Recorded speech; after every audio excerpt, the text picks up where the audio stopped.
but there's one other team. Okay, this one is way off. They will 100% be on your side. That is wisdom right there. And I never bought anything from her. What I'm nervous about is people thinking that's normal.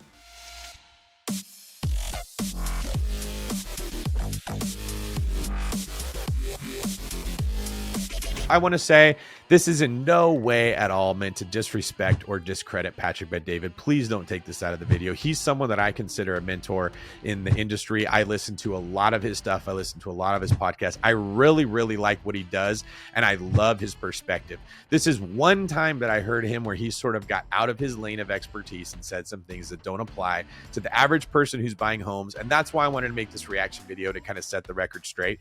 But I would highly recommend that you subscribe to his channel and listen to the stuff he gives, because it's really good. In the last 20 years, I've dealt with many realtors, both on the residential and the commercial side, whether it's buying buildings, leasing office space, or whether it's buying homes or renting vacation properties. And I've experienced working with great ones, good ones, and some bad ones. And today, I'm going to give you a perspective of your relationship with your realtor that maybe no one's explained to you before. And if it makes any sense or you get value from it, I want you to give you a thumbs up. There's a few things that we're going to highlight in this video that I think are very important that people should understand about how realtors represent clients and what happens between realtors.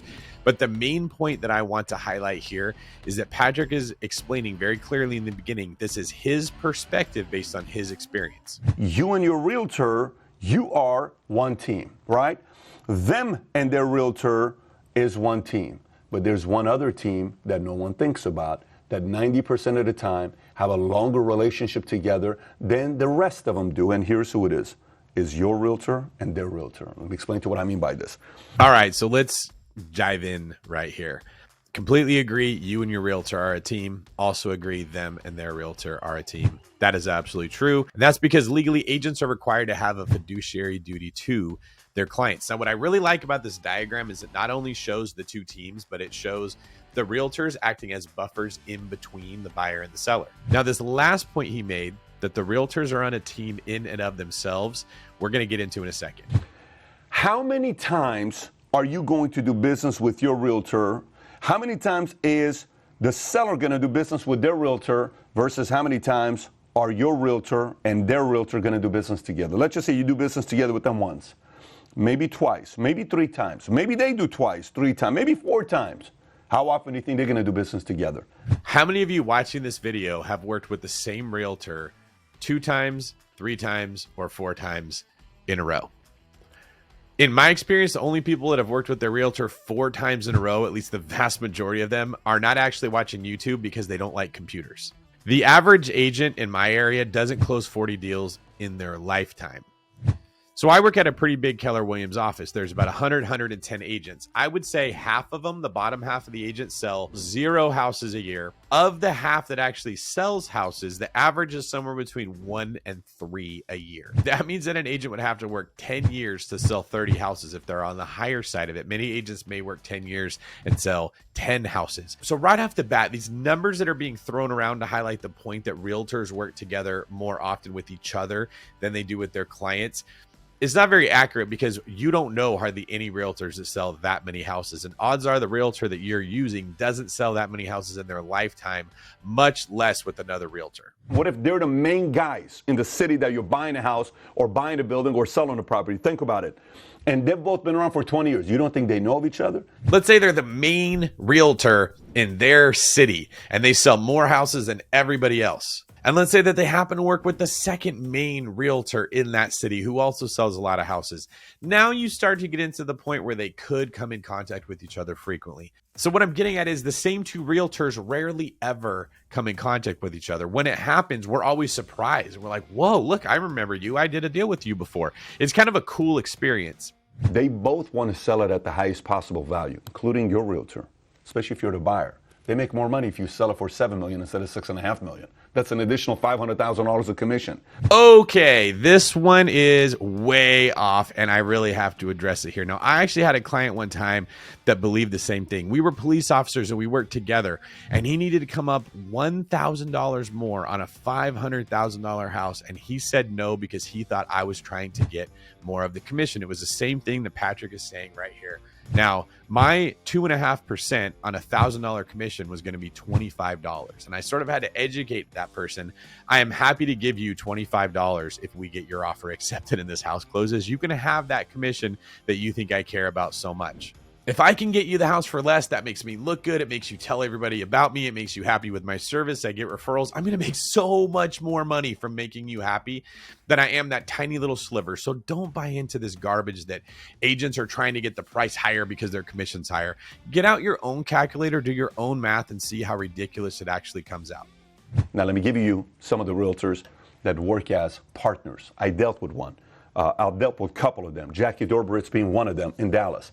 She showed me properties for 4 years, and I never bought anything from her. Patient, incredibly patient, constantly calling me back. To everything was so respectful. For 4 years, this woman never made any money off of me. But she eventually got a nice $100,000 check plus from us. Not a couple $100,000 check from us for what she did. So this realtor worked with Patrick for 4 years. That's admirable. What I'm nervous about is people thinking that's normal. Patrick himself would not work with somebody for 4 years if he wasn't getting paid. And when I say work, I mean like a 40-hour work week. We're not talking about a realtor that every single day for 8 hours a day was working with this one person for 4 years. Didn't happen. What's more likely is Patrick was living in Southern California. The agent lives in Dallas, and a couple times a year, he might send a house and say, what do you think about this? Or educate me on the market. Where are the best schools? What's happening in that market? What are prices doing? That's normal. Okay. And that agent did give good service. So props to Jackie for getting a call out on the show. I also want to highlight there's not a lot of agents that are selling these houses, and those that are out there, they're happy to work for a superstar like Patrick Bet-David for as long as it takes to be able to close a deal that big. The agent that you're probably talking to is getting a commission somewhere between $3,000 and $5,000 on that property. Would you work for 4 years to make $3,000 to $5,000 and not even have it guaranteed?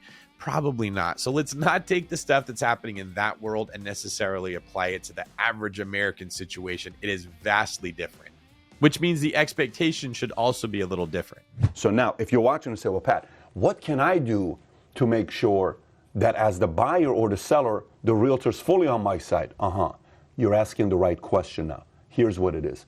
Either find a realtor that you're going to do repetitive business together for many, many years to come, or become the following. I tell all the people I do business with, here's what I tell them. I say, listen, I'm probably going to be your greatest referral source of your career. What do you mean?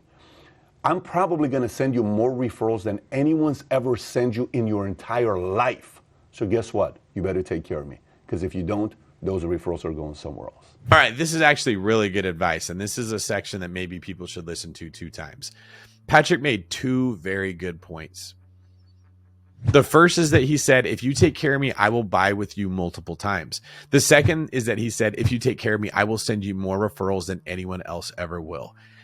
If you have the ability to buy with a realtor more than once and send them more referrals than they've ever had, you have the right to expect what Patrick Bet-David expects from that person. 4 years of work and maybe you never get anything.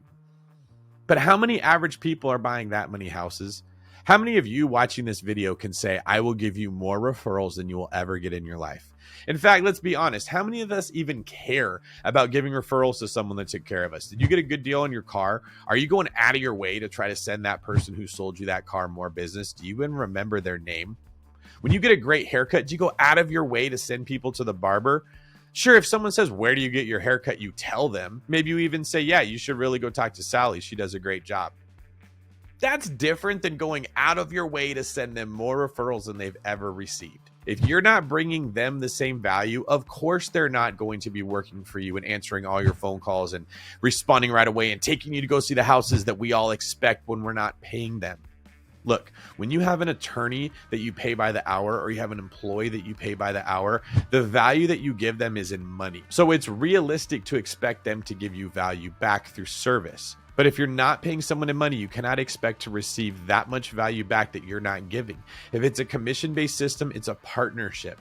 You got to partner with that realtor or that person that works for you in some capacity to get them incentivized to give you the service that you like. And that just isn't really coming across in this video as much as I wanted until right here. If your realtor's done such an outstanding job for you, protect them. Tell the world, give the referral, call your family, call your friends, work for them, because when it comes down to it, they will 100% be on your side. That is wisdom right there. And this is where I wish the video had started. Rather than talking about how realtors are in a conspiracy working with each other against their clients, this is where the real value is in this video, where Patrick's saying, how do I get to that point? Well, become a person of influence. Be someone whose word matters, so that if you say, hey, David, you should really go buy a car at this place, I can trust that that means something. And I am going to go to that place and say, so-and-so sent me. Too many of us don't think about this. We expect to receive everything without giving anything back.